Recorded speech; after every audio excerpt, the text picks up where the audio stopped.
未来的大学生将成为下一代农民。这句话在今年年初以来曾引发了网友们的热烈讨论。为什么呢？因为知识青年下乡又开始了。前段时间，广东省政府发文号召30万青年下乡，助力百千万工程。广东省的政策一时之间引发了全国网民的热烈讨论。因为自改革开放以来，广东省就是我国政策的风向标。作为中国的改革试验场，广东的政策如果推行顺利，那么必定会推广到其他省份。所以很多人担忧，该政策对于当代大学生来说究竟是好是坏。例如，该政策刚一出台，就有网友评论说，我寒窗苦读10几年，那么努力才考上大学，结果是为了种地。也有家长愤恨道，你咋不让你家孩子在乡下种地呢？还有些年纪大的人也拿此事和当年的知青下乡做比较，质疑到这是时代的进步还是退步。其实社会各界之所以有各种各样的担忧，还是因为当今社会的就业环境相当不理想。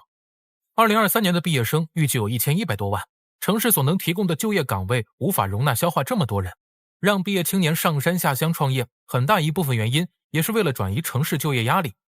在上世纪50、60年代，我国就有过一次大规模的知识青年下乡运动。当时的国际背景同样复杂，先是中苏交恶，苏联撤走了全部在华专家，并终止了剩余的对华援建项目。接着越南战争升级，美国在向越南增兵的同时，也加强了在中国东南沿海的军事攻势。我国为了加强国防，建设战略大后方，不得不进行了大规模的工业迁徙，将沿海的工业和投资转向了中西部和西南地区，这就是三线建设。然而，由于苏联在50年代对我们的投资大多为军种工业，没法变成民用，而三线建设将沿海工业往内地迁徙后，大多坐落在交通不便、远离原材料及相关上下游企业的地方，故而造成了企业单位在很长一段时间内经营发展困难，国家也因此出现了严重的财政赤字。再加上当时的高生育率，以及只有国有和集体两种性质的公有制企业，这些情况综合导致了我国的城市中根本没有多少就业机会。所以在60年代末期，上百万的青年在城市中无所事事，找不到工作。在这样的情况下，为了解决大量青年的就业问题，人民日报向青年呼吁道，我们也有2只手，不在城里吃闲饭，以此号召知识青年们上山下乡劳动，接受贫下中农的再教育。于是截止到1978年，共计有1700万的知青浩浩荡荡的下乡插队，成为农民，这也成了新中国历史上浓墨重彩的一段运动。不过有关这段运动的是非，我们很难去评价。总之到了80年代，那些上山下乡的知青又逐渐回到城市，但城市中依然存在着很多待业青年，于是知青们的返城潮和城里原有的待业青年混在一起，组成了一支庞大的失业军。这些人空有一身的精力和活力，却没有工作机会，只能靠着擦边犯罪赖以为生。于是其中很多人组成了各种帮派和黑势力团伙，给城市带来了很大的不安定因素。83年严打就是在这样的背景下产生的。后来随着改革开放的一步步推进，民营企业、外资企业在中国各地遍地开花，创造了大量的就业条件，这才算彻底消化了中国的青年失业军。此时不仅是城市青年得以就业，就连农村的青年、壮年甚至老年也开始远离家乡，来到大城市的工地、工厂和各类企业发展。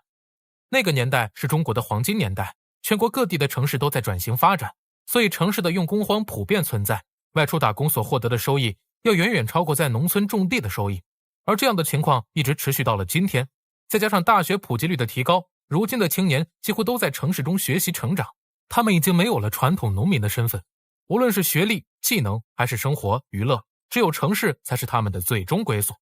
不过这2年的国际背景也开始越来越复杂，尤其是今年房地产停摆，地方政府债务高企，中美对抗愈演愈烈等各种国内外因素，都使得后疫情时代的经济活力难以快速恢复到以前。再加上俄乌战争以及国际金融危机影响下的外需市场疲软，导致这2年经济下行压力史无前例的巨大。所以当前的经济形势、产业形态与就业大环境都显得不容乐观，尤其对于刚毕业的大学生来说。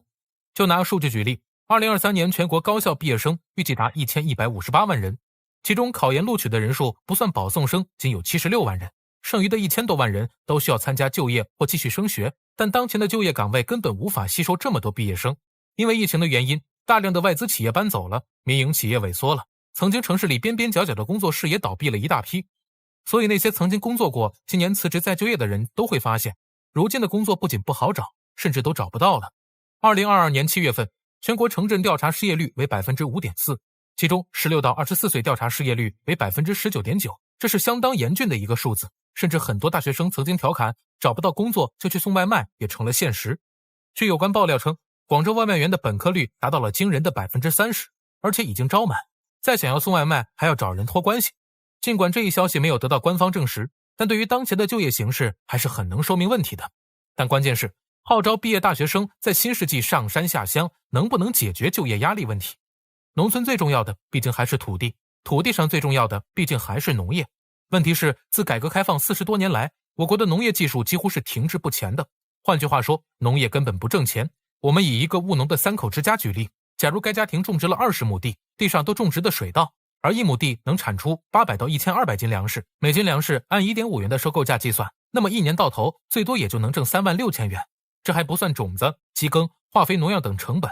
如果再算上旱涝等自然灾害造成的减产，那么收入就更少了。即使这20亩地划出来一部分种植经济作物，其最终收益也不会高出多少。让这3口之家的任何一个人出去打工，一年挣的肯定也要比种地高。而之所以会出现这种情况，归根结底还是我们的农业科技含量太低，附着于土地上的单位产值太低，说白了就是钱来得太慢了，甚至根本不来钱。这当然吸引不来人才。尽管国家也有一些3下乡、3支1扶、大学生村官等鼓励青年下乡的政策，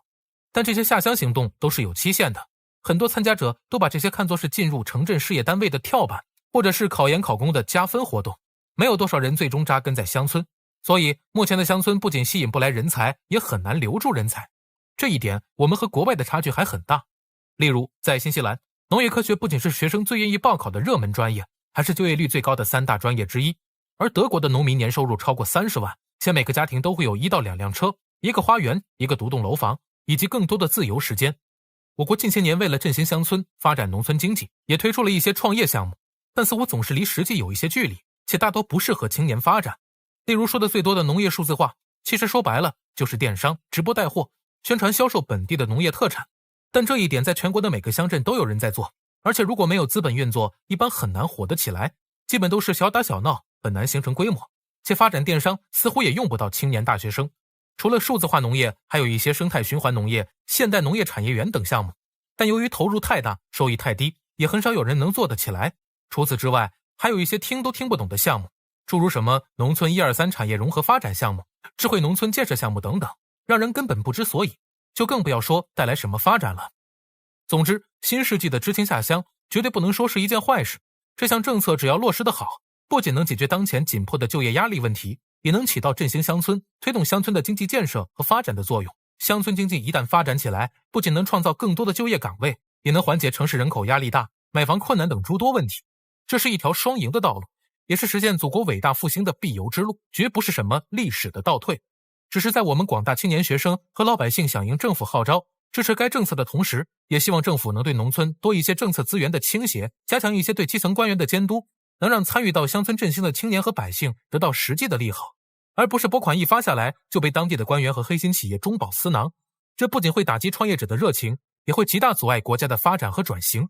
只有为青年创业者扫清障碍，乡村振兴战略才会有一条康庄大道。凡是拿了大清赔款的国家，终究会成为大清。原来列强才是大清的孝子贤孙。4月1日，德国政府通过大麻合法化法案，成为了继美国、加拿大、澳大利亚等国之后将大麻合法化的国家之一。然而有人欢喜有人愁，青年聚集街头欢庆，年长者泣不成声。大麻合法就像病变的细菌，最终吞噬掉整个国家，就连周边的小国也不能幸免。荷兰和英国一直以开放著称，他们将毒品合法化并不让人感到意外。但如今一向守规矩的德国竟也突破了底线，继北美病夫又出现了欧洲病夫。可以预见10年后欧洲必将成为大清朝的翻版，到那时恐怕又有人会说东方某大国跟不上世界趋势发展。更滑稽的是，英国首相丘吉尔在著名的铁幕演说中，将美国和加拿大，也就是最初的北约绿色最右侧的边界线，定义为保护自由民主的铁幕，而如今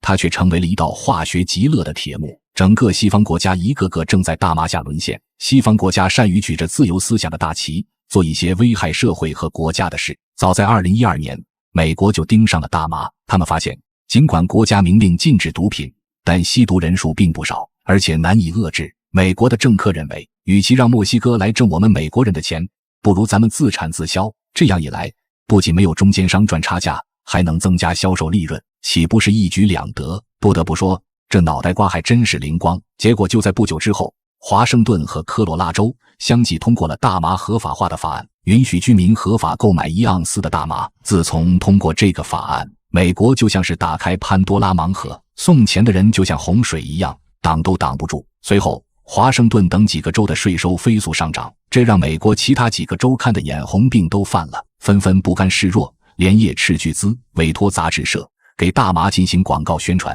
更荒唐的是，他们大肆宣扬大麻比烟草还健康，不会成瘾，也不会对身体造成伤害，完全的睁着眼说瞎话。为了吸引其他州的瘾君子过来消费，甚至刮起了一阵大麻旅游的热潮。如此一来，美国其他州更是坐不住了，自己的人跑到别的州消费，我们还怎么挣到钱？于是越来越多的州都开始把大麻合法化。后来美国大麻合法州数量飙升，到今年已经高达24处。在资本家的眼里，有钱不赚，不放开政策，谁就是傻子。照这样玩下去，全美实现大麻合法化只是早晚问题。据专家预测，到2026年，美国大麻总产值将超过600亿美元，同时将构建一个涵盖从种植到销售的完整产业链。反观中国，发展最迅速的新能源产业也无法和美国的大麻相提并论。更可恶的是，咱们科研人员加班加到大把掉头发，熬夜熬到凌晨几点，人家随便卖点大麻，经济就能甩咱们几条街。现在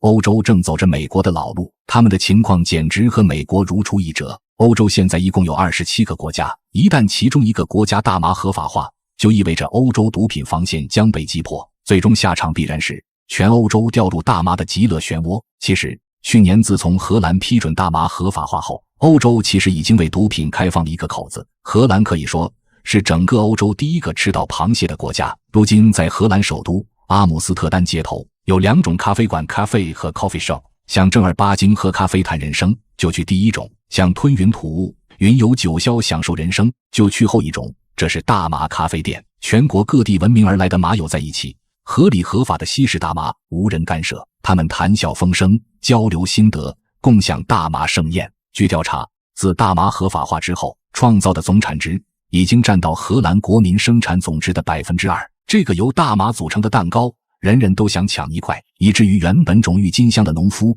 都纷纷改种了大麻。荷兰自甘堕落并不感到意外。与之完全不同的是，德国作为老牌资本主义强国，多少还是有点自己操守。他们从古至今的领导人对于大麻都是嗤之以鼻，但自从舒尔茨上台后，联合绿党狼狈为奸，积极主动将大麻引进德国，允许民众持有消费大麻，并且计划在未来设立许多大麻专卖店，还掷地有声地说，这样能有效打击黑市，加强对未成年的保护。大麻合法化的推行确实给德国经济带来了积极的影响，但同时也走上了一条不归路。瞧瞧美国走过的老路，只要大麻合法化后，成瘾性危险性更高的硬毒品不久也必将合法化。如今德国通过大麻合法化，意味着德国从此也成为了黄赌毒全占的国家。这些国家因毒品而迅速发展，然而毒品却像一只隐形的黑手，无情地摧毁着无数家庭和企业。这不禁让我们想起了1840年的鸦片战争。大清在最后的余晖中对所有侵略者用微薄的国运发出诅咒，君以此兴，必以此亡。我真是感动得哭死。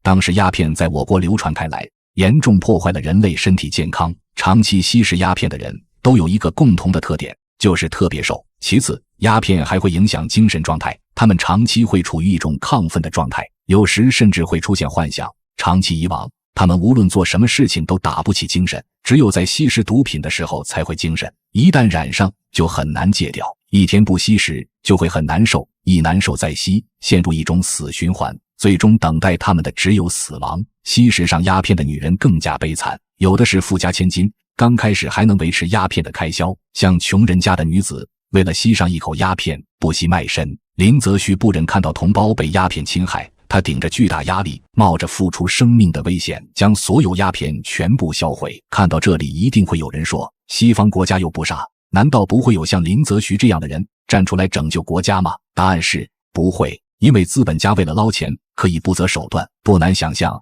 按他们这种作死的进度，昔日手持长枪威风凛凛的西方军队，恐怕最终个个都是腰间别着大烟袋，枪里塞的不是子弹，而是海洛因和大麻粉。西方列强真的是无不怀念我大清，所以他们最终成为了大清。180年过去了，揣着长矛大枪横冲直撞的洋鬼子，如今却深陷在大麻创造出来的幻境中，不仅让人感叹风水轮流转，先出口鸦片，再抽自家大麻，这或许就是冥冥之中的安排。如今越来越多的西方国家开始大麻合法化，就连距离中国不远处的泰国也已经被侵蚀。如果不及时控制，那么就如同荷兰对于欧洲来说是一样的。届时大麻会不会席卷整个亚洲？而我国又如何能做到独善其身？所以作为中国人，如果忘了鸦片战争的教训，那才真是可悲。好了，本期视频到此结束，欢迎在评论区留下你的看法与我讨论，关注我，我们下期再见。